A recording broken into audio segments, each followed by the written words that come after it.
This is the biggest moment of Hape Ngaronoa's career. After a 5-year layoff, he's back in centre ring here tonight. Led to the ring by the mighty Ngaronoa, up against Aucland Aumatagi.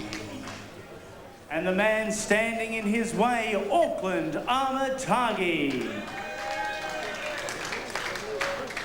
We go back into the back dressing rooms with our Fox Sports roving cameras, and we see the man on a demolition mission, the big bombing Kiwi. Now based here in New South Wales, training out of Tony Mundine's Redfern gym, it's Aucland Aumatagi.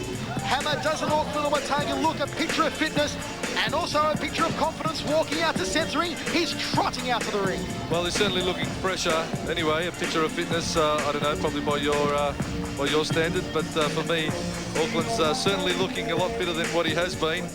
And in this category here tonight, this K1 division, he has been the most impressive, certainly working his leg kicks well. His hands have been, he's not been any slouch with his hands either, bringing them in over the top nicely. And as I said, Auckland coming off that win in the first round. He's going to be chock full of confidence, and he's going to be the red-hot favourite coming into this one. Well, my style is basic, you know. I just go in there and try to walk through my opponent, and no matter if they're big, small, whatever, you know, I just go in there and, you know, I just take the fight to them, basically that. I think it's every heavyweight's dream to be a part of the K1. You know, I aim to go to Japan, take it all the way, and you know, just to be in the top 8, that means you're the best in the world, and that's what I want to be, the best in the world. It's main event time, and the friendship is to be put aside temporarily as one of these men will qualify in K1 Oceania. This is the main event of K1 New South Wales. We are scheduled for 3 3-minute rounds. Introducing first tonight, fighting out of the blue corner, weighing in at 104 kilograms and fighting out of Liverpool. He's back after a lengthy break, and what a reward tonight could be, Hape Ngaronoa.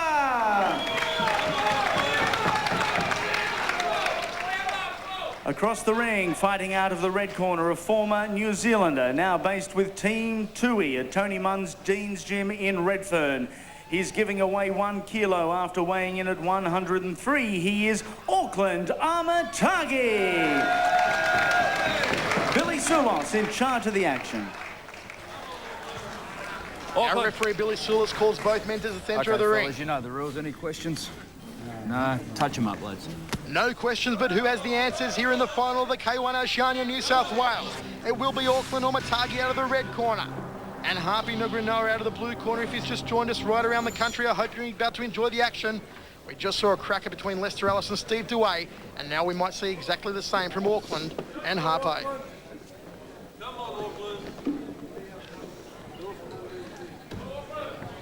Ngaronoa just watering down Hape Ngaronoa, steps out of the ring now. Aucland Aumatagi, a picture of concentration. We're ready to rock and roll, and the time for talk is over. Big right hand to open proceedings here from Aucland Aumatagi. Hape will have to be aware of that big right hand of Auckland's. That's his major weapon. Outside leg kick there from Auckland. Aumatagi, of course, made it here by defeating Kevin Blanche from the Nick Stone gym in Castle Hill. Chopped up Blanche's lead leg with leg kicks. Hape Ngaronoa went 3 rounds, then an extra round extension against the freak Glenn Silk. Now it's all come down to this. One of these two men will qualify for the final of the K1 Oceania tournament to be held at the Vodafone Arena in Melbourne next February. Already qualified for that contest, of course, Mark Hunt, the reigning champion, Peter Graham of New South Wales, and Nathan Briggs from Queensland. Very soon they'll be joined by 2 qualifiers from New Zealand, one of these 2 men in centre ring, and of course, Tarek Solak's wildcard. 1 minute down into the first round here of the final. Hammer, a tentative start by both men. Well, certainly both fighters just waiting for an opening. And you've got to remember, Michael, they're going to be a little bit battered from their first encounter. So they're certainly not going to be moving as sprightly as they would when they're coming in fresh. You know, those injuries, especially given the time lapse from their last bouts, they really start to set in. And that's when the cork thigh you know, really starts to hit home. You know, once you stop, you cool down, and then you've got to sort of warm up again. And sometimes you just can't get your footwork happening as much because your muscles are all starting to spasm a little bit, and obviously you know, the clotting in the thigh, etc., is not going to help you with your movement, and you're getting warmed up again. Plenty of heavy leather being thrown here in the first round of action. This one's scheduled for 3. It's the final of the K1 four-way threat of New South Wales. Auckland Aumatagi in the white and purple, Hape Ngaronoa in the all black. As with all fights in New South Wales, the shin pads are mandatory. This is the only state in the world, in fact, where we will see shin pads on a K1 fighter. Billy Sula's keeping a close eye on proceedings. They're over against the ropes. Short right hand there from Hape and an outside leg kick, just not enough mustard behind it from Auckland Aumatagi. Auckland tried to drop the right hand down to the breadbasket. Hape Ngaronoa just got out of trouble. Ties him onto the centre of the ring. They wade back in front of our commentary position now. Hape comes over the top of the short right hook and another. Auckland covers up in close. All right, fellas, break. Yeah, good to see them trying to work the inside leg kicks in close there, Hammer, and try and rake up the points on the judges' scorecards. Well, certainly Hape is tired and obviously somewhat spent from his encounter, and now he's going to start hanging on, which is the way we saw the final rounds of his fight go against Glenn Sewell. So he's going to, you know, go back to those stalling sort of tactics to conserve his energy. What Auckland wants to do is just start peppering away, clocking up points with the jab and the leg kick, bringing it in underneath, and you know, he's got to put it beyond any sort of reason and or any sort of doubt. He's just got to keep that constant work rate happening, Michael. Inside, outside, you got to work those inside, outsides, okay? Work the outside, his outside's always open, bro. Okay, I'll leave all there. Seconds down, round 2. Plenty of advice there from Mita Aparo in the corner of Hape Ngaronoa, telling him he's got the heart. He's got the heart factor over Auckland Aumatagi. We roll into the second round of K1 Oceania action. Aumatagi just moving about the ring. Hape just ducks under the left hook and cracks away a leg kick to the rear thigh. Nice 1-2 combination there from Hape Ngaronoa, then wore a right hand to the jaw. Auckland Aumatagi's got his hands dangerously low. He's taunting Hape Ngaronoa. Auckland just misses with that quick left hook and wears a front kick to the jaw. Some more kicks coming into it now here in the second round. Aumatagi just sizing him up. Feeling out there with that probing left hand. Hape backs himself against the ropes, walks into a front kick, a wicking high round kick, followed by a side kick combination there from Auckland Aumatagi. Went for the inside leg kick, but then retracted it. Hape just charges at him, that tie up in the centre of the ring. Billy Sula separates both men, and it'll just be a warning for a late kick there from Auckland Aumatagi. Don't do it again or I'll take a point for any infringement, you understand? Okay. Well, Hammer, Auckland certainly wouldn't want a point conducted at this stage in the fight. No, it's there's no margin for that type of discrepancy to come into it for Auckland. He still wants to keep it nice and tidy. Up the work rate, he's picked it up a little now in the second round, but he's got a way to go, in my opinion. And Hape is still looking tired. He's turning his back. That's always danger time. Left uppercut, left hook combination, followed by a right uppercut there from Auckland Aumatagi. Cracks away to the lead thigh as he did against Kevin Blanch in his last fight. Hape just connects to the solid right hook that set the sweat flying off the brow of Auckland. They tie up against the ropes again. Hape working that right hook once more. Comes over the top with an overhand right, then walks straight into a right hand from Auckland. Well, Hape digging deep now. He's coming back. He's actually tidying up a little, starting to throw his punches a little bit more from range. But once again, leaning again on Auckland and just getting a little bit out of puff. Hape.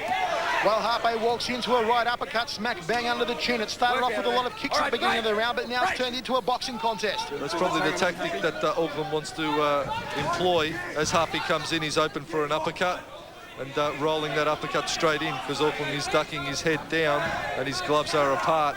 And if Auckland rolls in that uppercut, it could be a little bit of danger there for Hape. Into the final 45 seconds of the second round of action. This one's scheduled for 3. It's the final of the K1 four-way threat of New South Wales. Auckland Aumatagi just reeling off with that right hand. Step back. Billy Sula separates both men. Auckland Aumatagi with a slight height and reach advantage. The 1 kilogram weight advantage goes to Hape Ngaronoa. Wears a right hand to the side of head and just comes charging in like a rag bull. Front kick off the ropes there from Hape, then dances out of the way of trouble. Auckland ties him up. All right, break. Step back. No decisive blows so far from either fighter, really, Hammer. A much cleaner K1, I suppose, than the one we saw up in Queensland, where all the fights of the night, in fact, ended by knockout. Ended by stoppage, that's correct. This one here, as I said at the start of the show, evenly matched. All the boys are, well, they've certainly got the size about them, and they're fairly evenly matched in technique as well, and technical ability.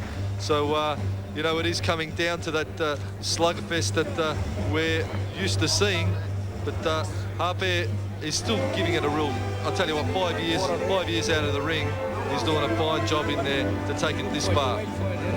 Once again, you see Hape just stalking forward, getting caught with that leg kick on the way in, and Auckland spinning him around, trying to get him off.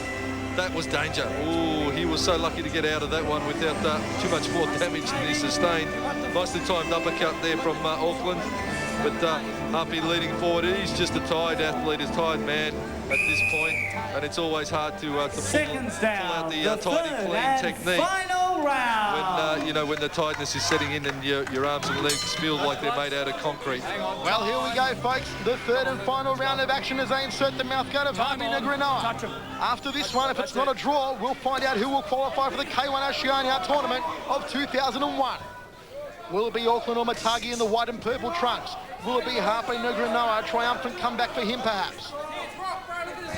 Either way you look at it tonight, it is a triumphant comeback for Hape Ngaronoa just to be here in the final. Well, exactly right, Michael, and very well said. He's earned, also, it's a night of guys earning respect. I tell you what, his gym students and everyone would have to be proud of him just for getting in there and giving a real red-hot go. Well, on a night when Hape Ngaronoa has earned our respect, and most definitely Lester Ellis, who we both think was hard done by in his decision against Steve Duay, he earned the respect of the entire nation wherever you're watching. Aucland Aumatagi just smiling at Hape. Hape just checks the leg kick. Tired Hape out that, he's standing back. He's not really opening up as he did in his first eliminator. Auckland, he's standing back, just trading one or two techniques rather than putting it together into 3 or 4 as he should be. 1 minute down here in the third and final round of action, the four-way threat of the New South Wales K1 tournament. Will it be Hape Ngaronoa? Will it be Aucland Aumatagi? One thinks it'll go down to the judge's decision. Has either of these men got the pepper, though, to knock one another out? Inside leg kick just missed the target there from Aucland Aumatagi. Fires out the right hand. A half-hearted front kick of the right leg there from Hape Ngaronoa. High left round kick, right round kick combination was a nice one from Auckland. It really is just tired from Ngaronoa. Tiredness, rather. He's seeing the openings. I can see it in his face. He's looking at the openings, but he just hasn't got the petrol in the tank to capitalise on it. He just hasn't got that freshness about him, and his fitness is obviously down, way down as well. Solid right hand there from Hape Ngaronoa. Aucland Aumatagi continues to stalk him as he did against Kevin Blanche in the semi-final.